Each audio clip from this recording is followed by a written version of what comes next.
जो बेच आए वतन की मिट्टी जमाने भर के, अलग अलग देखा जाए तो कहीं ना कहीं उन्होंने किस तरीके से पूरे देश में गद्दारी की है देश के साथ।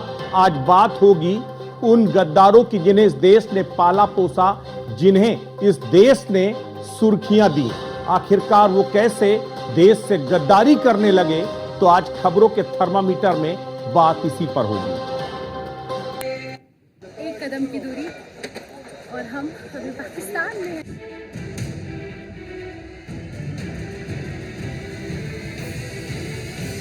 We are back to our India.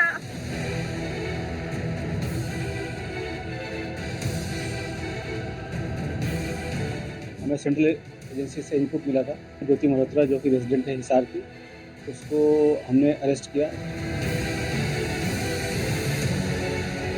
एक कदम की दूरी और हम अभी पाकिस्तान में हैं।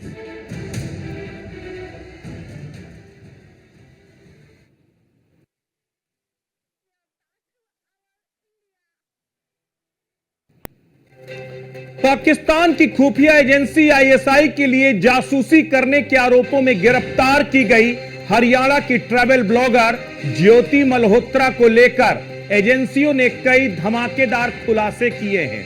किस तरह पहलगाम हमले से पहले ज्योति मल्होत्रा ने पाकिस्तान का दौरा किया था, इतना ही नहीं कैसे उसे पाकिस्तान के पंजाब प्रांत में राजकीय मेहमानों के तौर पर उसका स्वागत किया गया था।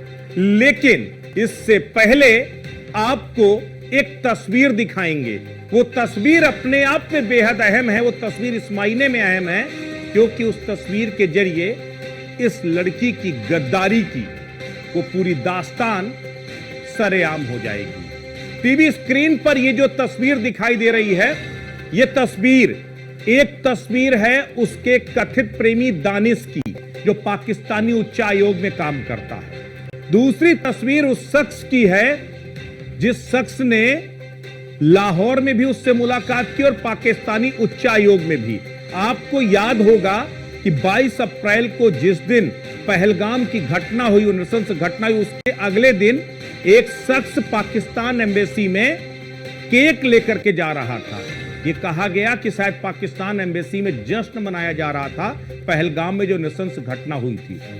वही शख्स ज्योति मल्होत्रा के ब्लॉग में भी दिखाई दिया था उस वक्त, जिस वक्त वो लाहौर गई हुई थी। और लाहौर में जब 4 मार्च 2025 को जब लाहौर गई थी, उस वक्त भी वो शख्स उसके ब्लॉग में मौजूद था। ये अपने आप में एक कनेक्शन उजागर करता है। कौन है ज्योति मल्होत्रा सबको मालूम है, लेकिन ज्योति मल्होत्रा ने कैसे देश के साथ गद्दारी की, कैसे आईएसआई की एजेंट बन करके उसने देश की तमाम खुफिया इंफॉर्मेशंस को लीक किया, वो अब तमाम एक एक करके कड़ियां जुड़ रही हैं। 4 मार्च 2025 को लाहौर पाकिस्तान की यात्रा की थी ज्योति मल्होत्रा ने। 18 अप्रैल 2024 को एक बार उससे पहले भी पाकिस्तान जा चुकी थी। 20 मई 2023 को भी पाकिस्तान गई थी, लेकिन पाकिस्तान के बॉर्डर के इलाकों में जाकर के उसने ब्लॉगिंग की थी। 17 जून 2024 को उसके चीन जाने की भी जो खबरें हैं वो आ रही हैं। 24 दिसंबर 2024 को वो कश्मीर गई थी और 28 दिसंबर 2024 को उसने पहलगाम गई थी, पहलगाम की यात्रा किया था। अब आप सोचिए कि किस तरीके से कश्मीर जाना, पहलगाम जाना, फिर पाकिस्तान जाना, और पहलगाम की घटना से ठीक पहले वो पाकिस्तान से होकर वापस आई। ये वो जो तमाम कड़ियां हैं, ये तमाम कड़ियां बता रही हैं कि किस तरीके से ज्योति मल्होत्रा का और पाकिस्तान का बेहद गहरा रिश्ता है। अब वो रिश्ता क्या है, ये तो जांच एजेंसियां खोलने में लगी हैं, लेकिन जो उसकी गतिविधियां थी वो कहीं से भी वाजिब नहीं कही जा सकती। उसके पीछे की वजह है कि एक एक करके खुलासे हो रहे हैं। और अब केवल ज्योति मल्होत्रा ही नहीं, बल्कि ज्योति मल्होत्रा के साथ संपर्क में आने की वजह से एक और यूट्यूबर एजेंसियों के निशाने पर आ गई है। नाम है उसका प्रियंका सेनापति। उड़ीसा के पुरी की एक यूट्यूबर जिसका नाम ज्योति मल्होत्रा के साथ जुड़ा है, जिसे पाकिस्तान के लिए जासूसी करने के आरोप में ज्योति मल्होत्रा को गिरफ्तार किया गया, लेकिन उसके साथ देखी गई थी प्रियंका सेनापति, और वो भी अब जांच एजेंसियों के रडार में आ गई है। पहले आपको बताते हैं कि कौन है प्रियंका सेनापति और कैसे वो ज्योति मल्होत्रा के संपर्क में आई। प्रियंका सेनापति उड़ीसा की एक यूट्यूबर है। अपने यूट्यूब चैनल प्री ब्लॉग्स के माध्यम से धार्मिक और सांस्कृतिक स्थलों की यात्रा का ब्लॉग बनाती है। वर्तमान में उसके पास 8,85,000 सब्सक्राइबर हैं। उसके वीडियो की अगर कुल व्यूअरशिप की बात करें तो 553 मिलियन से अधिक व्यूअर्स उसके पास हैं। कैसे प्रियंका ज्योति मल्होत्रा के संपर्क में आई, जरा आपको यह भी बताते हैं। प्रियंका और ज्योति की मुलाकात यूट्यूब के माध्यम से हुई थी। प्रियंका ने बताया कि वो ज्योति से यूट्यूब के जरिए संपर्क में आई थी। उन्होंने पुरी जगन्नाथ मंदिर में प्रियंका ने ज्योति की मदद की थी और वहीं से इन दोनों के बीच में दोस्ती हुई। कैसे एजेंसियों के रडार में आ गई, जरा आपको यह भी समझा देते हैं। प्रियंका ने अपने एक ब्लॉग में पाकिस्तान के करतारपुर साहिब की यात्रा को साझा किया था।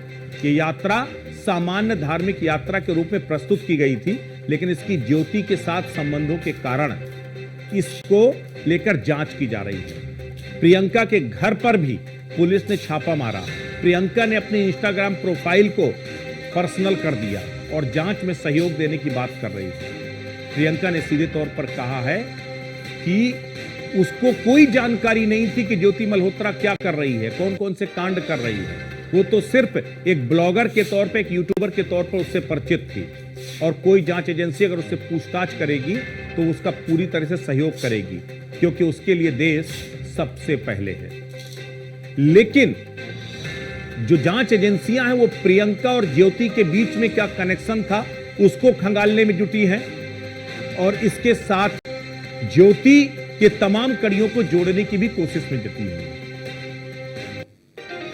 अब सबसे बड़ी बात यह है कि हालांकि ज्योति के इन कारनामों की जानकारी होने से प्रियंका ने इंकार कर दिया है, लेकिन जांच एजेंसियां उसके बावजूद अंदर खाने उन तमाम कड़ियों को जोड़ने में लगी हैं। सीधे तौर पर प्रियंका कह रही है कि देश उसके लिए सबसे पहले है और देश में के लिए वो जांच एजेंसियों को सहयोग करेगी। लेकिन अब जांच एजेंसियां अलग अलग पूरे नेक्सस को खंगाल रही हैं। ये तो हॉट स्टोरी की बात थी कि एक्चुअल में अब हो क्या रहा है।